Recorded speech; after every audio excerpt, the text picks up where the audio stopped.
요즘 전 세계가 미국의 트럼프 대통령 때문에 난립니다. 각종의 국가별로 상호관세를 부과하겠다 이란다 아닙니까? 트럼프 정부가 90일간 유예한 상호관세가 시행되면 수출 의존도가 높은 부산 기업들은 크고 작은 충격을 피할 수 없게 되는데야. 이 미국발 관세 전쟁이 지역 기업에 미치는 영향과 대응 방안 짚어보겠습니다. 네, 부산상공회의소 박후성 경제정책본부 주임 전화로 만나보겠습니다. 안녕하십니까? 네, 안녕하십니까? 예, 반갑습니다. 주임님, 오늘 좀 질문을 드릴 텐데요. 자, 어떤 품목은 면제를 해준다고 했다가 다시 부과를 한다고 했다가 트럼프 행정부의 관세 정책이 오락가락하는 모습입니다. 그렇기 때문에 부산상의도 이 관세 정책을 예의주시하고 있을 텐데 어떻게 바라보고 계시는지 질문 드릴까요? 네. 우선 정책이라는 것은 예. 시장에 있는 플레이어에게 하나의 지침이자 나침반입니다. 이런 지침이자 나침반을 통해서 정책을 통해서 방향성을 파악하고 산업을 이끌어가고 발전을 시키는 것인데요. 네. 하지만 트럼프 행정부의 정책은 하루달리 바뀌면서 이 방향성을 파악하기 힘든 상황인 만큼 기존의 무역 체계를 흔들고 글로벌 경제에 혼란을 주고 있는 상황입니다. 예, 아이고 좀 어려운 상황인데 부산 수출 기업 상당수가 미국 관세로 부정적 영향을 우려하는 것으로 나타났습니다. 실제로 조사 내용은 어떻습니까? 네, 이번 근본 부산상회에서 트럼프 행정부의 통상 정책에 대해서 지난 1월과 3월 두 차례 조사를 시행했습니다. 1월 조사에서는 지역 기업 82%가 행정명령으로 인한 파급 영향을 우려했는데요. 이후 상호 관세와 보편 관세 등 구체적인 관세 정책가 발표된 이후에 3월부터 저희가 다시 진행한 조사에서는 지역 기업 72%가 우려를 넘어서 실제로 부담을 느끼고 있다고 호소해서 1월의 부담감이 3월 들어 현실화되고 있음을 확인했습니다. 상황이 이렇다 보니까 올해 수출이 감소할 것이라는 응답도 42%에 달할 정도로 많았었고 특히 대미 수출이 크게 줄 것이라고 전망했었습니다. 자, 암울한 이야기를 좀 계속 이어가야 하는데 올해 상반기 부산 제조업 경기가 더 악화될 거다 이런 전망도 나와 있더라고요. 네, 맞습니다. 저희 부산상에서 부산 지역 제조업 250개를 대상으로 조사한 결과로 경기 전망 지수가 68로 나타났습니다. 이 경기 전망 지수라는 것은 100을 기준으로 높으면 호전, 낮으면 경기 부진을 의미하는데 이 수치가 66으로 큰 폭 줄어든 것입니다. 이게 아무래도 내수 부진이 장기화되고 있는 상황에서 미국 행정부의 관세 정책으로 인해서 물가 상승이 촉발될 것이라고 우려하고 있고 또 물가 상승이 소비를 위축시키고 기업의 투자를 다시 줄이게 만드는 악순환을 일으킬 것이라고 보기 때문에 이러한 수치로 나온 것 같습니다. 뭐 조사 내용이나 수치도 좀 암울하게 이렇게 나왔는데 혹시 이 트럼프 관세 정책으로 벌써 실질적인 피해가 있는 곳도 있습니까? 아무래도 상호관세의 경우에는 일단 90일 정도 유예가 된 상황입니다. 그러나 상호관세와 달리 철강 제품이나 자동차 부품의 기업의 경우에는 25%의 관세를 이미 부과받고 있는 상황입니다. 때문에 원청으로부터 납품 단가 하락을 압력받고 있는 상황이고 이외에도 미국 직수출이 좀 많은 기업의 경우에는 수요 감소로 인해서 수출 실적을 유지하기는 좀 어려운 전망입니다.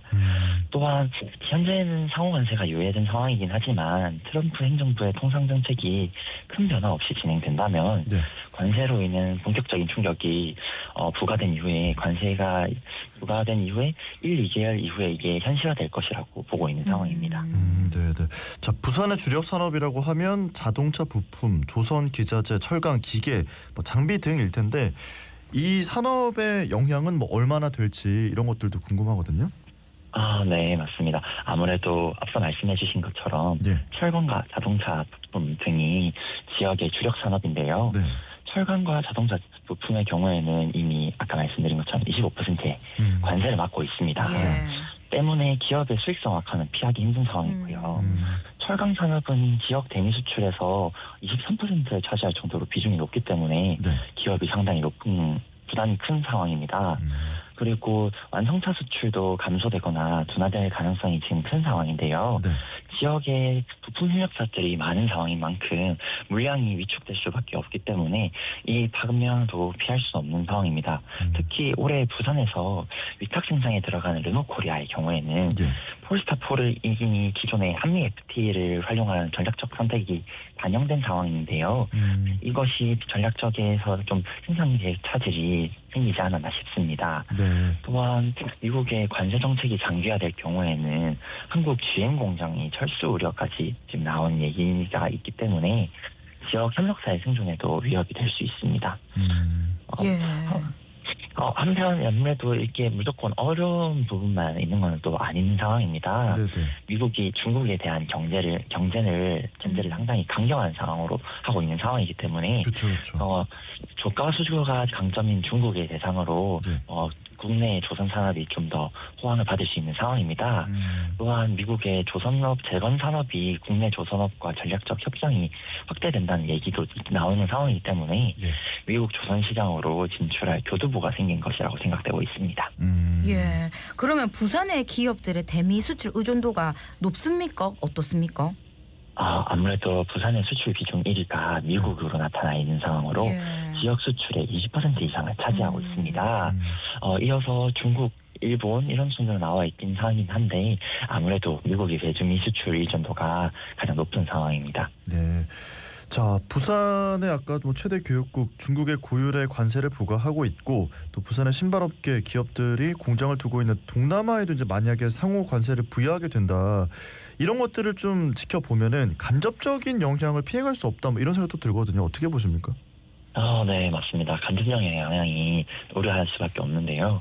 미국의 중국에 대한 고율 관세 부과는 중국이 대미 수출 물량을 줄여서 국내 기업에 중국에 공급하는 중간재 수요를 줄일 수도 있습니다. 네. 또한 부산의 신발 섬유 업계 등은 아무래도 중국과 동남아 지역에 공장을 두고 있는 기업들이 많기 때문에 최근에 말피했던 중국에 대한 200%가 넘는 관세라거나 네. 아니면 베트남을 대상으로 예고한 34% 관세 현재는 지금 유예되어 있긴 한데 네. 이런 게 실제로 시행이 될 경우에는 팔수록 손해라는 말이 현실화될 수 있습니다. 예. 아이고야.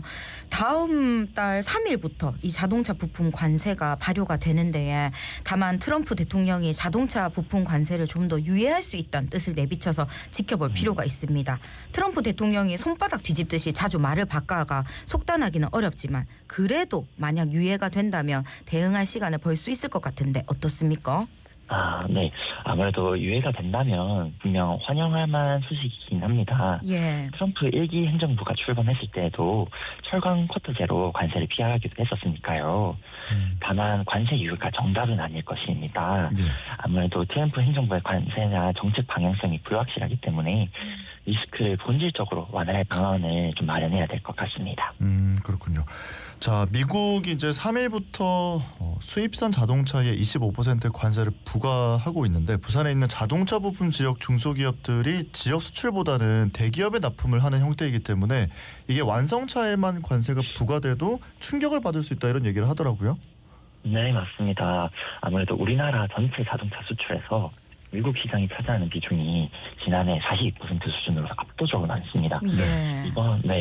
이번 관세 부과가 대미 수출 감소로 이어져서 국내 자동차 생산이 만약에 줄어든다면 자동차 부품 기업이 비중이 높은 부산으로서는 충격이 클 것으로 예상되고 있습니다. 아무래도 현대차가 이제 미국의 대형 투자를 발표했기 때문에 이런 것이 만약에 현실화됐을 때는 지역의 우려도 큰 상황이고요. 예. 그러면 지역 중소기업들의 자금력으로는 대기업처럼 현지 진출을 하기도 힘들고 만약 간다 해도 그렇게 되면 지역 주요 산업이 무너지는 거 아니냐 이런 생각도 드는데 어떻게 보십니까? 지역 중소기업들의 현지 진출은 아무래도 자금 상황이나 인건비 문제 등 다양한 방면에서 어려움이 있습니다. 때문에 직수출 기업의 입장에서는 관세를 피하기도 어렵고 현지 진출도 어려운 출구 없는 미로에 빠진 상황으로 볼 수도 있습니다. 그렇군요. 자, 지금 부산 지역 기업들은 이런 좀 혼란한 상황 속에서 이런 충격 속에서 대응할 수 있는 능력이 어느 정도 갖춰져 있는가 이런 것들도 궁금한데 어떻게 보십니까? 지역 기업이 정책 변화에 잘 대응하고 있는가 하면 솔직히 조금 많이 부족한 실정입니다. 이번에 저희가 조사한 결과에서도 네. 지역 기업 10곳 중 4곳은 뚜렷한 대응을 하지 못하고 있는 상황으로 나타났는데요. 이외에 대응을 하고 있는 기업의 경우에도 신규 시장 개척이라든지 R&D 투자 확대에 집중하고 있어서 네. 아무래도 직접적으로 먼저 선제적으로 대응하는 것에 대해서는 네. 좀 한계가 있는 것으로 나타났습니다. 네. 지역 중소기업들의 규모나 자금적인 문제에서 제한이 있기 때문에 네. 선제적 대응을 하는 상황보다는 아무래도 최소한의 대처를 해서 네. 대응을 하고 있는 실정입니다. 특히 당장의 기업 전속을 하기 어려운 기업들에게서는 네. 글로벌 시장에 즉각적으로 대응하라, 선제적으로 대응하라 이런 말은 현실적으로 어려운 상황이지 않나 싶습니다. 그러니까 지금 뭐 정책 변화 이런 거에 좀 대응이 부족하다. 40% 정도가 아예 대응을 못 하고 있다 이런 말씀이신 것 같거든요. 그리고 뭐 네네. 선제적 대응 이런 건 좀 한계가 있고 이런 부분들이 있다는 말씀이신 거네요. 지금 얘기 들어보면. 네, 맞습니다. 예, 그러면 좀 도와줘야 되지 않나 이런 생각도 들거든요. 그래서 뭐 좀 대책이나 지원이 있을까요? 우선 기업들 입장에서 먼저 대응으로 한다면은 네. 기업 입장에서는 기존의 관세라는 상황이 네. 원래 있던 상황보다 추가적으로 생긴 부담입니다. 때문에 이에 대한 단기적인 대책을 먼저 세워야 되는데요. 네. 우선 생산 공정에 대한 전방적인 점검이라든지 유흥 구조를 좀 최적화하여서 기업 입장에서는 현금 유동성을 만들어내는 게 좀 일시적으로 먼저 필요하지 않나 싶습니다. 네. 이런 단기적인 대응과 함께 트럼프 행정부의 관세 정책으로 인해서 바뀌는 글로벌 시장의 변화에 발맞춘 시장 다변화라든지 네. 사업 재편 등 중장기적 대응으로 나아갈 수 있어야 될 것입니다. 때문에 단기적으로는 지역 기업의 현금 흐름을 만들어주고 네. 중장기적으로는 제품의 고부가할 전략이나 사업 재편을 위한 정부의 지원책이 필요하다고 생각되고 있습니다. 네네. 그러니까 단기적으로는 현금 흐름을 좀 만들어주는 게 중요하고 또 장기적으로 봤을 때는 뭐 지원책들도 좀 고민을 해야 된다 이런 말씀이신 것 같습니다. 마지막으로 지금 방송 듣고 계시는 분들께 짧게 마지막 한마디 해주신다면 어떤 말씀 해주실까요? 지금 현재 아무래도 국민들이 느끼는 어려움도 분명히 크다고 생각이 됩니다. 예. 내수도 분명히 많이 위축된 상황이기도 하고요. 그리고 지금 아무래도 전국적으로 그리고 전 세계적으로 트럼프 위기라는 것에 대해서 네. 많은 공포가